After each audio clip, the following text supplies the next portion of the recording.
Vamos con volver. Contini estaba acabado. Era un secreto a voces y todos estábamos de acuerdo al respecto. Y si demorábamos tanto en decirlo en voz alta fue porque los rodeaba el aura luminosa de la gloria. Ni los dirigentes, ni los socios, ni los pocos periodistas que seguían nuestras pálidas campañas se atrevían a defenestrarlo públicamente. En los vericuetos más cálidos de la memoria, todos guardábamos el recuerdo dulce de sus hazañas del pasado. Apenas producido su retorno al club, todos nos deleitamos con alguna pisada, con alguna de sus habilidades quirúrgicas, con esa gambeta un poco arrastrada que había hecho delirar de alegría a nuestra hinchada en los viejos tiempos. Pero esos chispazos fueron espaciándose, como los relámpagos de una tormenta que, en plena noche, se va del pueblo hacia otro sitio. No obstante, por gratitud o por temor a que el astro resucitase de su eclipse, permanecíamos en silencio cuando nos preguntaban qué ocurría. Mirábamos para otro lado si Contini le pifiaba feo a la pelota. Fingíamos una súbita distracción si un rival joven y entero le sacaba 6 metros de ventaja en un pique de 10. Pero llegó un momento en que ni siquiera el bronce pudo mantenerlo a salvo. Algún dirigente, en la rabia de un vestuario derrotado, habló del error de haberle hecho un contrato tan costoso a un jugador veterano. Y fue como si hubiesen cantado piedra libre para de ahí en adelante, porque de ahí en adelante le tiraron hasta con misiles atómicos. Como si todos, repentinamente hambrientos, decidieran cobrarse hasta los últimos vestigios de su anterior tolerancia. Lo más suave que le dijeron fue que era tiempo de pensar en otras cosas o en el retiro. Y de ahí para arriba le dijeron todo. Si hasta un periodista que estaba empecinado en emprender velozmente el amarillismo de la prensa de la capital y cuyo nombre prefiero callar, comenzó a llevar una cuenta regresiva de los días que a Contini le quedaban de contrato. El subtítulo de su columna de prensa decía: por caso, faltan 74 días para que Contini deje de robar, y al día siguiente faltan 73, y así sucesivamente. En ese ambiente, el director técnico se sintió a salvo de cualquier reclamo y lo destrozó sin un lamento. Primero Contini desapareció del equipo titular, después de la lista del grupo que concentraba los sábados en el hotel. Algunos supusieron que esas humillaciones bastarían para propiciar su retiro, pero se equivocaron. Contini no se dio por entregado, siguió asistiendo a sus entrenamientos como si tal cosa.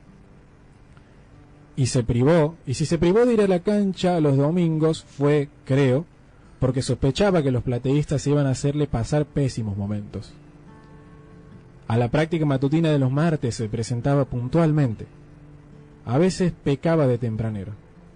Eso sí, cuando el preparador físico los hacía pegar un par de vueltas a la cancha, Contini terminaba con la lengua afuera. Verlo de perfil era tétrico. La papada abultada, los hombros caídos, la panza prominente, los brazos laxos a los lados al lado de su cuerpo. Daban ganas, hasta por piedad, de gritarle que se fuera de una vez por todas, por respeto al club, pero sobre todo por respeto a él, al que había sido antes. Al acercarse la fecha de finalización de su contrato, la bronca popular se hizo palpable, como si la gente no quisiera desaprovechar las últimas oportunidades de crucificarlo. Durante un entrenamiento, yo mismo vi a un par de forajidos colgados del alambrado que le gritaban chorro, le gritaban ladrón, le gritaban tómatelas, viejo choto. La gente jodida. Si ese año el club hubiese tenido una buena campaña, la cosa habría sido diferente. Pero naufragábamos en el fondo de la tabla y habíamos perdido todos los clásicos de la temporada. Y esas cosas destruyen todas las lealtades y sepultan todas las gratitudes. Cuando faltaban 2 fechas para la final del campeonato y el contrato de Contini, el azar de un par de lesiones lo puso de nuevo entre los concentrados. Quienes en secreto seguíamos queriéndolo nos entristecimos, porque esos 2 partidos volverían a situarnos en el ojo del huracán. Iban a molestarlo con insultos, a empalarlo en injurias, a macerarlo en acusaciones. El periodista aquel de la cuenta regresiva apeló a todo su arsenal de vilezas para llenar sus columnas incendiarias. El primero de esos dos partidos, Contini lo pasó en el banco de suplentes. Al principio la hinchada alentó al equipo, pero cuando los rivales se pusieron 2-0, la bronca se la llevó todo como un vendaval. Y de ahí en adelante, todos se dedicaron a insultar a los jugadores, al técnico, a los dirigentes y, naturalmente, a Contini más que todo el resto. Pero el asunto ocurrido en el segundo de esos dos partidos, el insulto de la temporada. Íbamos perdiendo 1-0 y faltaban 25 minutos para el final. El técnico había mandado a los suplentes a calentar detrás del arco de la tribuna local. Fueron varios los que se perdieron en el alambrado para putearlo a Contini, con la cantinela de ladrón y viejo choto. Él los ignoró, no como esos tipos que cuando los insultan se ponen tensos, rabiosamente contenidos. No, Contini estaba sereno, dueño de sí, calmo. A mí no me lo contó nadie, porque yo estaba de alcanzapelotas en ese arco. Era raro verlo así, tranquilo pero no agrandado, indiferente a las burlas pero no sobrador. Mientras se sostenía el pie contra la nalga para elongar, el mundo parecía flotar en un mundo propio y distante, en el que no lo alcanzaban ni los insultos ni el fracaso. Si uno pregunta ahora quién le gritaba chorro y quién le decía ladrón, resulta que no era nadie. Todos se llenaban la boca diciendo que ellos jamás, ellos nunca, ellos de ningún modo, pero mienten. Le dijeron cualquier barbaridad y hasta le lanzaron algún gargajo. Ahora se abren de gambas y se hacen los puros. Se dan de aires de idealistas, de pacientes y de dignos, pero lo estaban amasijando. Algunos hasta se la dan de entendidos y de profetas, de que sabían lo que iba a suceder, pero lo estaban basureando a más no poder. Eso es lo que hacían. Y faltando 20 minutos, o 18 más o menos, pasó lo que nadie suponía que iba a pasar. Me enteré por el murmullo reprobatorio que lanzó la hinchada a mis espaldas. Giré la cabeza y vi al técnico con las manos alzadas y 9 dedos en alto, en dirección al grupo de suplentes. Contini también lo vio. Se miró el número en el pantalón, como para cerciorarse de que era el suyo. Respiró hondo, se agachó, se acomodó las medias y las canilleras.